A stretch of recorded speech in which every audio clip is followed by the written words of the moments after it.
That is the Nürburgring Classic.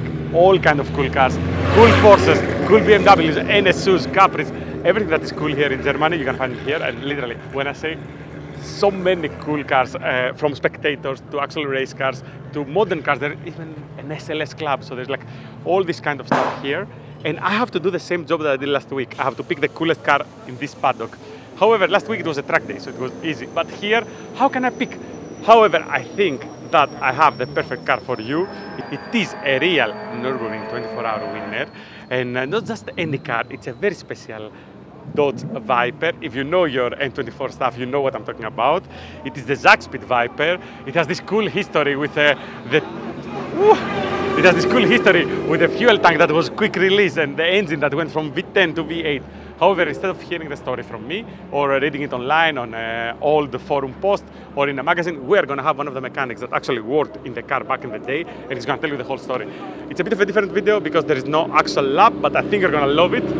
I'm going to go watch cool cars. I hope you enjoy this. And next week, we're back into laps. But if you do like this one, leave a comment below, and thanks the guys at Zakspeed that actually brought us here.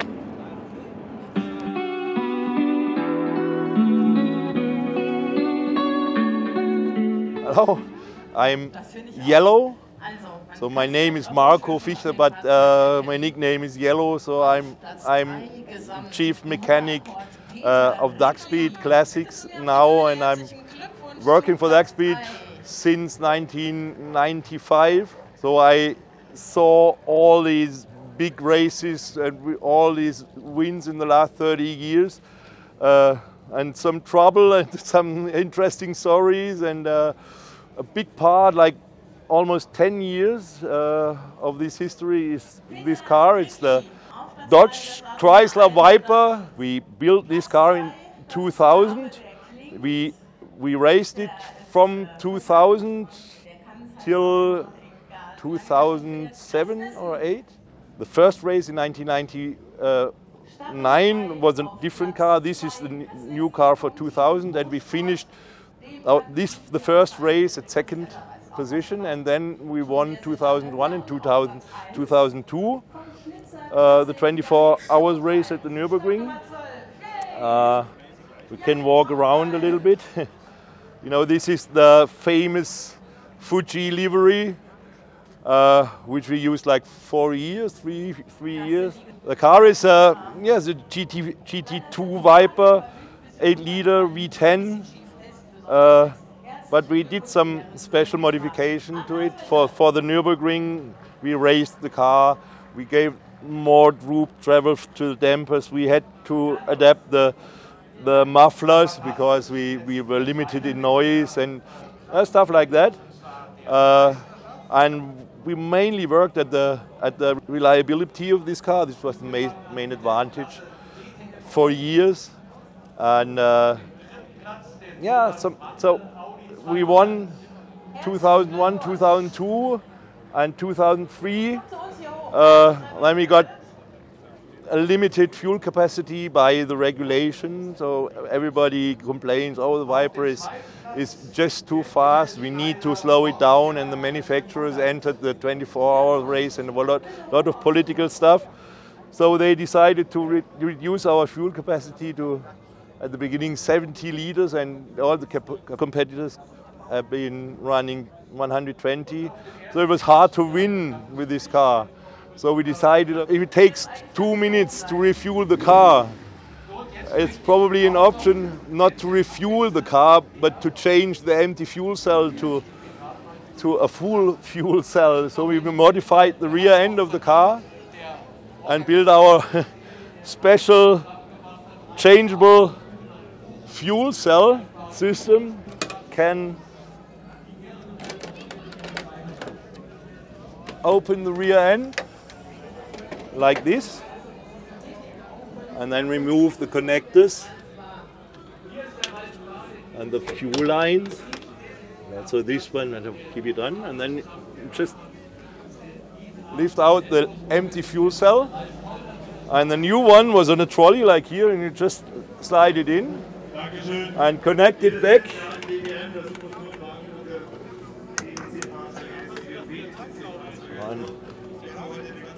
and close it. And go for it. This took like 25 to 30 seconds instead of refueling 2 minutes 50. It would give us a slight advantage. But the problem was that they changed the regulation. They banned it right before the 24-hour race because of political stuff. It was within the regulation, but they just simply changed the regulation to so okay. But we still had another option. The problem was that we entered the car as a Dodge Viper, as it is a Dodge Viper in America and all over the world. But they changed the regulation and claimed that the Chrysler Viper is allowed to run 90 liters and everybody else is allowed to run 120 liters. So, okay. But this isn't Chrysler Viper, it's a Dodge Viper. We had it in the papers. So we ran 110 liters and then big trouble starts with lots of complaining during the race. And we got penalties and penalties and penalties. And then at the end we got disqualified. But after all, with some years distance, for me personally, we still won the race in 2003 because we did two laps more than the winning car. So this is after the 2003 season, they decided, okay, now we ban the Viper by limiting the engine capacity to 6.2 liters, and the Viper ran 8 liter usually, and you could not just reduce stroke and bore on this kind of car. So usually the car is not allowed to run anymore, but there was no limitation in cylinders. So we just took the original block with V10 and just assembled only 8 cylinders with a special crankshaft and camshaft. So we had a V10 block and a V8 engine inside, and we have not been limited by restrictors, so we still had the same horsepower and ran the race with a V8 Viper. So actually this is not a V10, it is a V8. And we continued racing with this, and we entered podium almost every race finished, but we couldn't win anymore. And I think the last race was 2007. And this car did, I think, almost 90,000 kilometers in race at the Nordschleife, which is really quite some distance, yeah. This actual car.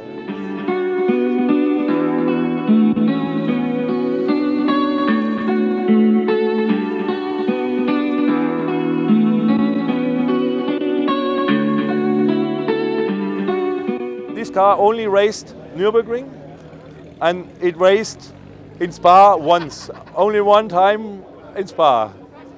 And you know, we developed the car for Nürburgring, and we entered the 24 hours race in Spa, and we got really ass kicked at the qualifying because everybody else, all the GT Vipers had been much faster. But during the race, one Viper retired, the next one differential, the next one gearbox stuff. So actually we finished the race as best Viper at P4, which was a big success also for us. So can we have a look at the engine, or it's very difficult to? I think we can, yeah.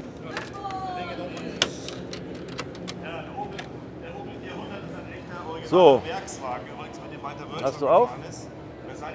Wo ist der Thomas? Ja gut, einfach nach vorne. So, und dann auf die Kunststoffflachen legen? Ja, komm. Sag kurz, wie es für dich war. Ja, war mega. Wir hatten gestern ein bisschen durch.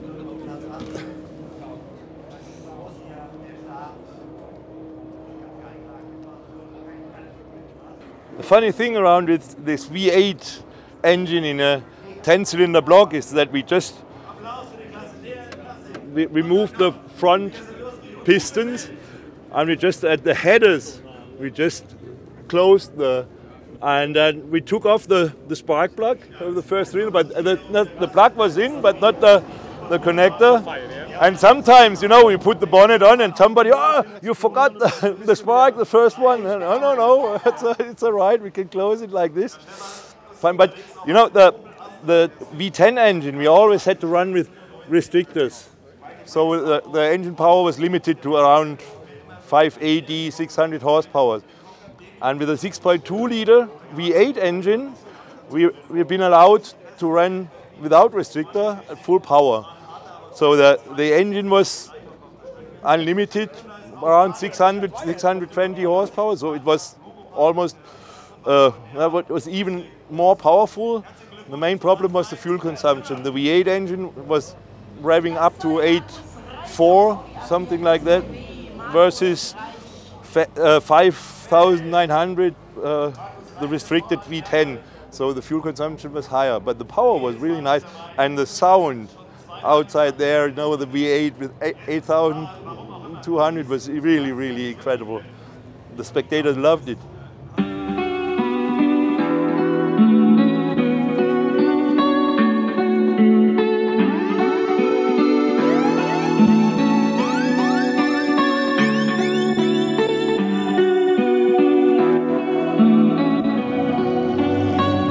Suspension layout similar with the production car? This is the suspension layout is the FIA GT GT2 car. The first 99 2000 cars had used this layout.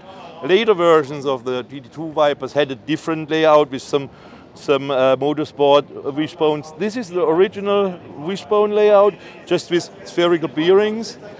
But this layout worked really nice at the Nordschleife because you had to run the car slightly higher than in FIA GT, and you need some droop to get the wheels down on the jump. We only did small steps in development, but the main focus was on reliability. And anyway, if we would have improved something, we would have gotten more ballast or gotten reduced in engine power. So it was the main target was just to run this car, and just also we did like 8-9 years with the same team, the same guys, the same mechanics, the same refuelers, the same tire guys. So that was one part of the success, that we continued improving, and our team performance was also one part. It's not only the speed of the car and the reliability.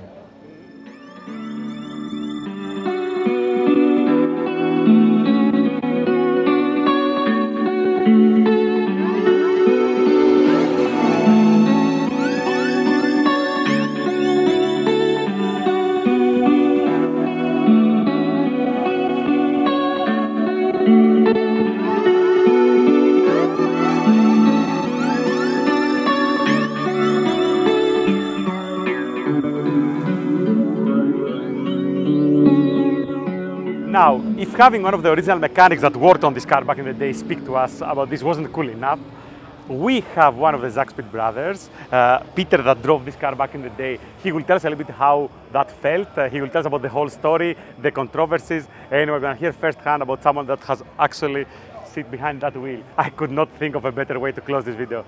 I hope you enjoy this. Yeah, my name is Peter Zakowski.